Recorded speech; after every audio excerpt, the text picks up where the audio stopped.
Ummul Mukminin, gelaran yang Allah Azza wa Jalla berikan kepada Aisyah dan juga kepada setiap daripada orang yang menjadi isteri Nabi sallallahu alaihi wasallam. Walaupun dalam kuliah sebelum ini saya telah pun menceritakan bahawasanya dibenarkan, bahkan sebahagian ulama mengatakan digalakkan bagi seorang Muslim untuk mengambil nama kunyah. Kunyah ni, lelaki dimulakan dengan Abu, perempuan dimulakan dengan Ummu, tetapi Ummul Mukminin tak boleh. Kerana gelaran ni Allah Azza wa Jalla berikan hanya untuk isteri-isteri Nabi sallallahu alaihi wasallam sahaja. Kenapa tak boleh? Kerana gelaran ini dia ada implikasi dia. Gelaran ni dia ada hukum yang khas. Bila disebutkan Ummul Mukminin, ibu orang-orang yang beriman, maksudnya apabila dia menjadi Ummul Mukminin, haram ke atas kita untuk menikahi dia. Walaupun setelah kewafatan Nabi sallallahu alaihi wasallam. Maksud lepas Nabi dah wafat pun, kita tak boleh nak menikah dengan balu Nabi sallallahu alaihi wasallam. Tak boleh. Kerana dia berpangkat ibu. Sebab tu dipanggil Ummul Mukminin. Kira Aisyah radhiyallahu anha, masa Nabi sallallahu alaihi wasallam wafat muda lagi. Sebab Aisyah menikah dengan Nabi, umur dia muda. Kan? Walaupun dia masih muda ketika Nabi wafat, tapi dia tak menikah lain. Kenapa dia tak menikah lain? Kerana dia adalah ibu setiap daripada orang yang beriman. Itu benda yang kita kena tahulah, sebab tu kita panggil Ummul Mukminin. Okey? Itu pertama. Aisyah ni digelar sebagai Ummu Abdillah. Ni kunyah dia. Yang ni diberikan oleh manusia lah. Aisyah ni dia tak ada anak. Tapi dia digelar Ummu Abdillah, ibu Abdullah. Ia menjadi dalil ataupun menjadi hujah bagi mereka yang tidak ada anak ataupun tak menikah, boleh pakai juga kunyah. Ini berdasarkan kepada hadis Nabi SAW yang lain. Nabi pernah menegur seorang budak yang digelar Abu Umair. Abu Umair ni budak lagi, tapi digelar Abu Umair. Nabi SAW panggil dia, Ya Aba Umair, ma fa'alan nughair. Wahai Abu Umair, burung kau yang kau bela tu buat apa sekarang? Burung tu dah mati ya. Nabi cuba untuk menyantuni dia, dan Nabi mengikrarkan. Apabila Nabi tidak membantah, menunjukkan benda tu adalah satu benda yang dibenarkan. Jadi Ummu dengan Abu ni tidak hanya khas kepada orang yang dah ada anak sahaja. Boleh orang yang menikah tak ada anak, boleh juga untuk orang yang belum nikah, boleh juga untuk budak-budak. Boleh. Kerana ia bukanlah satu benda yang buruk, bahkan ia memberikan satu motivasi. Motivasi nak bagi anak-anak kecil ni cepat dewasa. Sebab Abu tu ayah, bapa. Ummu tu ibu. Kan? Tu yang saya selalu sebut tu. Kalau kita panggil dia ayah, ibu dalam keadaan dia masih kecil, dia cepat untuk jadi matang. Kan? Tak adalah dah tutur bangka pun panggil boboy lagi. Kan? Cucu dah 5 panggil boboy. Boboy main sini, tengok cucu dah 5. Kita pun rasa macam tak sesuai lah. Kan? Aisyah radhiyallahu anha digelar Ummu Abdillah. Ada dua pandangan. Ada yang kata kerana dia ada anak tetapi tak hidup. Anak tu dinamakan dengan Abdullah. Tapi riwayat ni tak kuat. Dikatakan memang dia ada mengadu kepada Nabi SAW. Orang lain semua ada kunyah dia. Kan?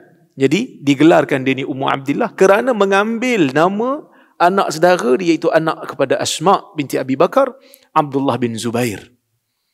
Abdullah bin Zubair. Okey? Dan dia adalah anak kepada Abu Bakar Siddiq. Jadi Aisyah ni ada banyak kelebihan yang ada pada dia. Pertama, dia ni sahabat Nabi SAW. Dia isteri Nabi SAW. Dia anak kepada As-Siddiq. anak kepada Abu Bakar, yang mana Abu Bakar merupakan orang yang paling rapat dengan Nabi SAW. Oleh kerana itu dalam riwayat Nabi SAW memuji Aisyah ni, khudhu syatra dinakum minal Humaira, ambil separuh daripada agama kamu ni daripada Humaira, daripada Aisyah radhiyallahu anha. Dan Aisyah ni memang di antara fuqaha sahabah, di antara golongan sahabat yang faqih, golongan sahabat yang menjadi pakar rujuk. Sesiapa yang membaca riwayat-riwayat Aisyah, dia akan jumpa ketegasan Aisyah. Kan ada riwayat Abu Hurairah radhiyallahu anhu. Abu Hurairah ni banyak baca hadis. Dia banyak baca hadis. Dia baca hadis daripada Nabi sallallahu alaihi wasallam.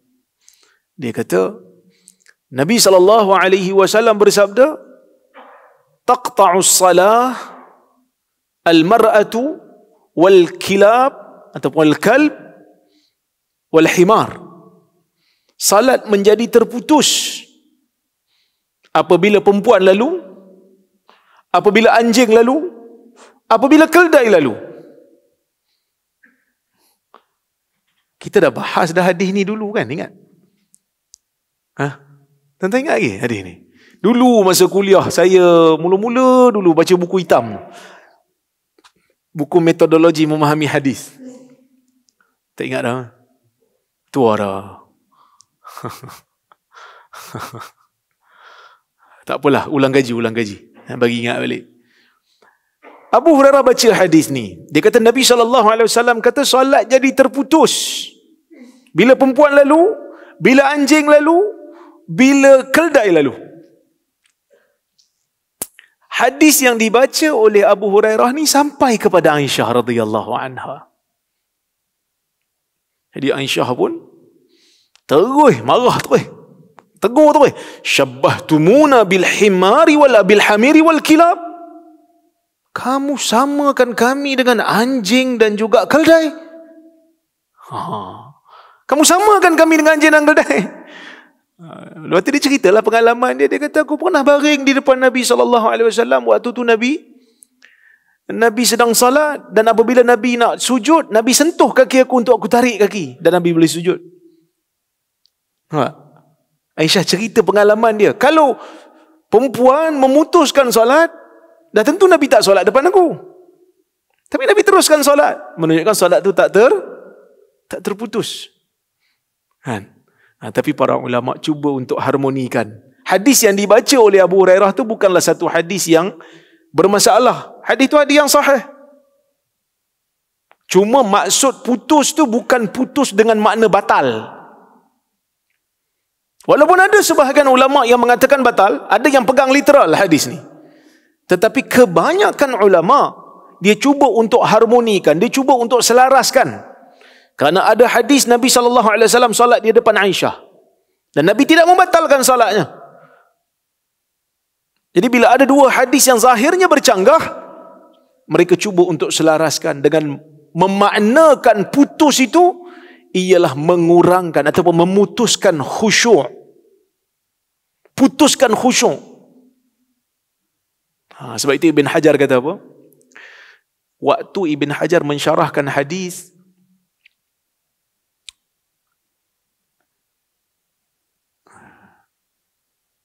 datang kepada Nabi SAW seorang sahabat, Al-Harith bin Hisham.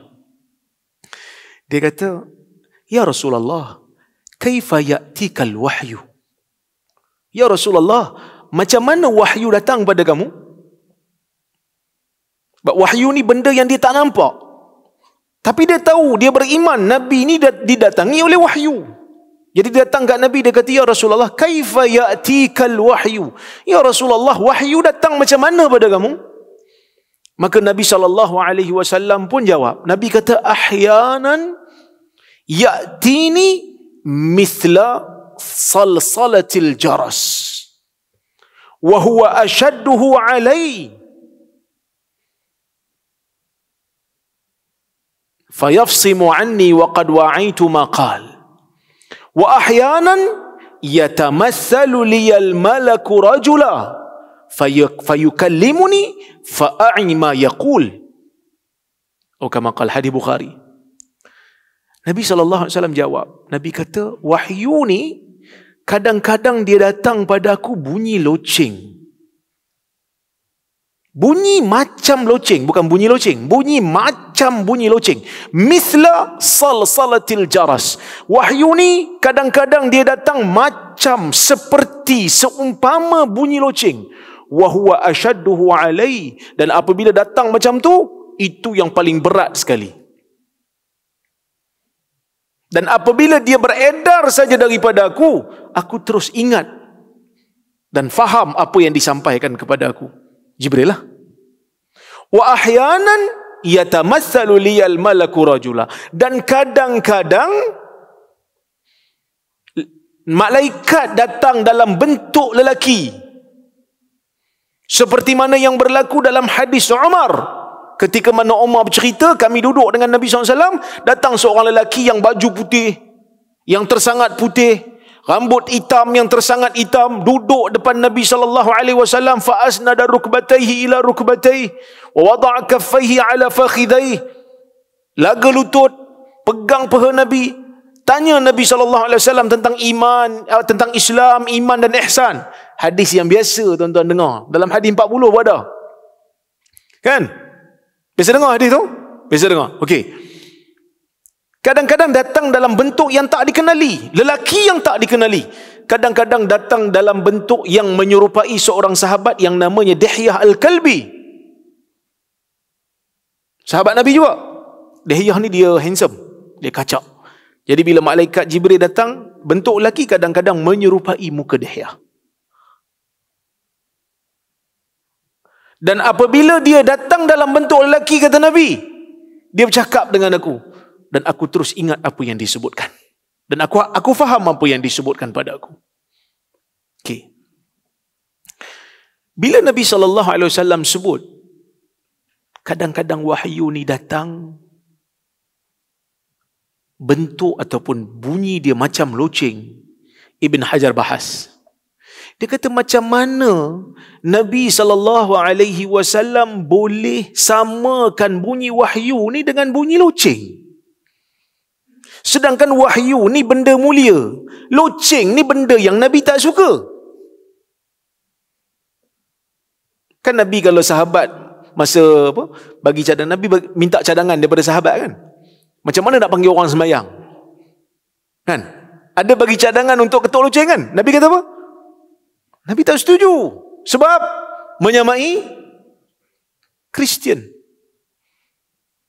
Kristian sampai sekarang bagi loceng. Ketong, ketung kan. Nabi tak suka. Nabi tak terima. Tapi macam mana Nabi boleh samakan wahyu dengan loceng? Ibn Hajar kata, persamaan dari satu sudut tak mewajarkan ataupun tak melazimkan kita menyamakan daripada setiap sudut. Hanya satu sudut je sama. Dia sudut bunyi dengung tu. Nabi dengar macam bunyi loceng. Nabi nak bagi kita faham, dalam dunia dia bukan loceng. Dalam dunia ni yang sama bunyi macam tu, bunyi loceng. Umar pula dengar. Umar pun ada riwayat. Umar kata kadang-kadang bila wahyu datang kat Nabi, falahu dawi kadawiin nahl. Bunyi macam bunyi dengung kepak lebah. Yang Nabi terima bunyi macam loceng. Yang Umar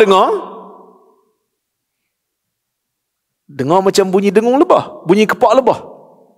Kan? Kira surat yang sama, kan? Aziz baca bunyi Arab. Aziz baca bunyi syair. Sudin bunyi Arab, Ramli tak bunyi langsung.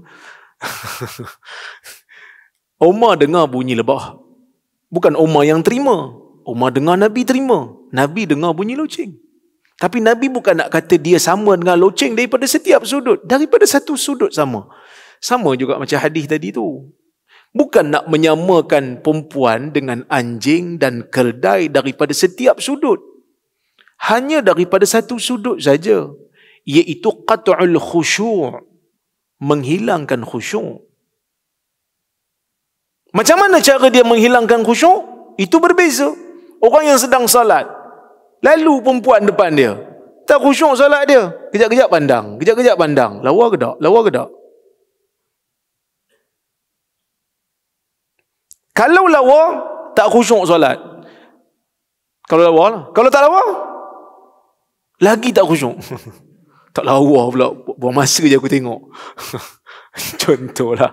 Lawa tak lawa ni dia kan subjektif kan. Tak lawa pada pandangan dia lah. Pada pandangan orang lain lawa lah kan. Kalau lalu anjing, tak khusyuk juga. Hilang khusyuk juga. Sebab dia takut anjing tu serang dia ke, gigit dia ke. Kalau lalu keldai dengan baunya, dengan suaranya yang menjengkelkan, hilang khusyuk juga. Tak fokus juga dia. Dia marah kat keldai tu, lalu sini pula. Dia sama daripada sudut menghilangkan khusyuk. Jadi nak ceritanya, Aisyah radhiyallahu anha, dia ada ketegasan. Dia tegur je Abu Hurairah. Ada riwayat dia tegur Ibnu Umar. Kan? Ada kalanya orang yang sampai kat dia hadis, ada satu riwayat. Ada seorang ulama, dia kumpulkan, Al-Imam Zarkashi, dia kumpulkan kritikan Aisyah terhadap sahabat. Ada buku khas, kitab Al-Imam Zarkashi. Dia kumpulkan riwayat Aisyah kritik sahabat. Contoh macam ada satu hadis, satu kisah. Jabir radhiyallahu anhuma. Jabir sahabat Nabi. Dia sahabat Nabi, ayah dia pun sahabat Nabi SAW. Jabir ni banyak riwayat dah. Jabir bin Abdullah Al-Ansari, orang Madinah. Jabir baca hadis. Dia kata Nabi SAW bersabda, innamal ma'u minal ma'. Sesungguhnya air itu daripada air. Bunyi apa? Bunyi jam. Oh, bunyi telefon. Innamal ma'u minal ma'. Air daripada air. Apa maksud air daripada air? Ni student-student yang belajar fiqh. Wajib mandi apabila keluar air mani. Hadis sahih. Maksud sebaliknya, kalau tak keluar air mani, tak wajib mandi. Riwayat ni sampai pada Aisyah. Ada orang bawa kepada Aisyah, Jabir baca hadis, dia kata Nabi SAW bersabda, innamal ma'u minal ma'. Sesungguhnya air daripada air. Aisyah dengar, Aisyah tanya soalan kepada orang yang sampaikan hadis ni. Soalan simple je. Jabir a'lam minni bi Rasulillah?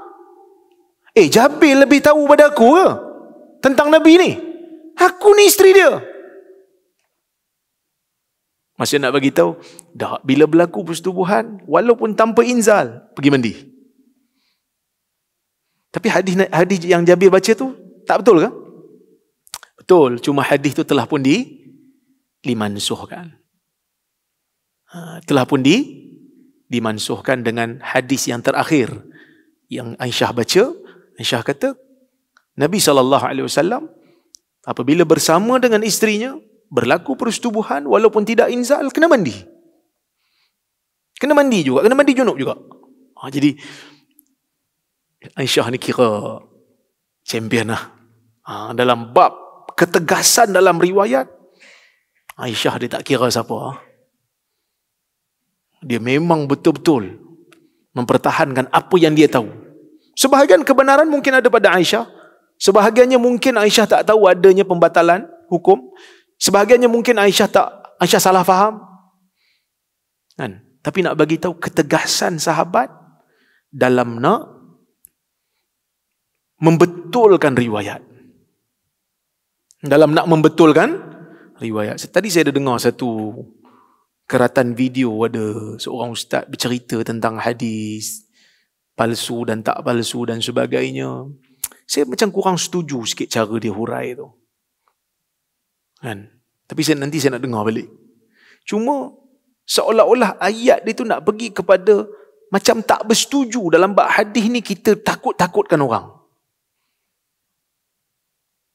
Nampak naratif tu nak ke arah tu dah. Tuan-tuan, dalam bab hadis ni kena takut ke tak perlu takut bila nak baca? Bila kita nak baca hadis, perlu takut ataupun tak perlu?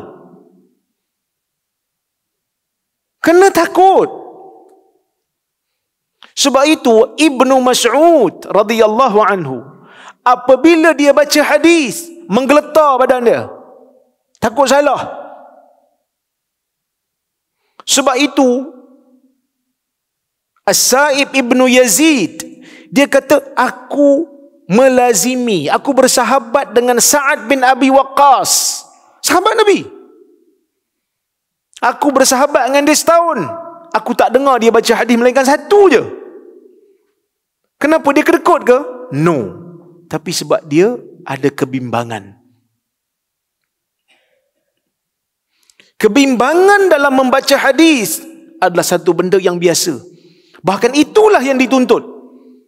Benda tak pasti jangan sebut. Benda tak pasti jangan kongsi. Semak dulu. Kerana Nabi SAW sebut apa? Innal kadhiba alayya laysa kakadhibin ala ahad fa innahu man kadhaba alayya muta'ammidan falyatabawwa maq'adahu minan nar. Dusta di atas namaku tidak sama dusta di atas nama orang lain. Sesungguhnya sesiapa yang berdusta di atas namaku, maka tunggulah tempatnya di neraka. Kafa bil mar'i kadhiban ay yuhadditha bi kulli ma sami'. Riwayat Imam Muslim dalam muqaddimah sahihnya.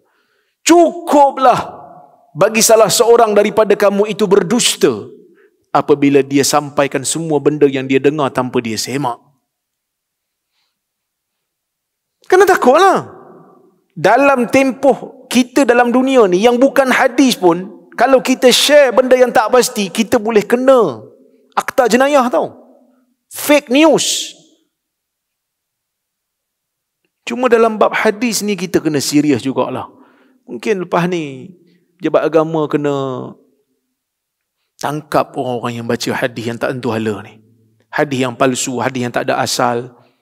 Hadis pelik-pelik ni. Kena serius. Dan ada riwayat daripada Abu Musa, dia kata apa? Ma ashkala ala ashabi Rasulillah sallallahu alaihi wasallam hadithun qad fasalna Aisyah illa wajadna indaha jawaba. Kama qala. Tidak ada satu hadis pun yang memuskilkan kami sahabat Nabi, lalu kami bertanya Aisyah, melainkan kami akan dapat jawapannya di sisi Aisyah. Itu hebatnya Aisyah. Ataupun wajadna minhu ilma, kami akan dapati di sisi Aisyah tu ada ilmu. Itu cerita Aisyah lah.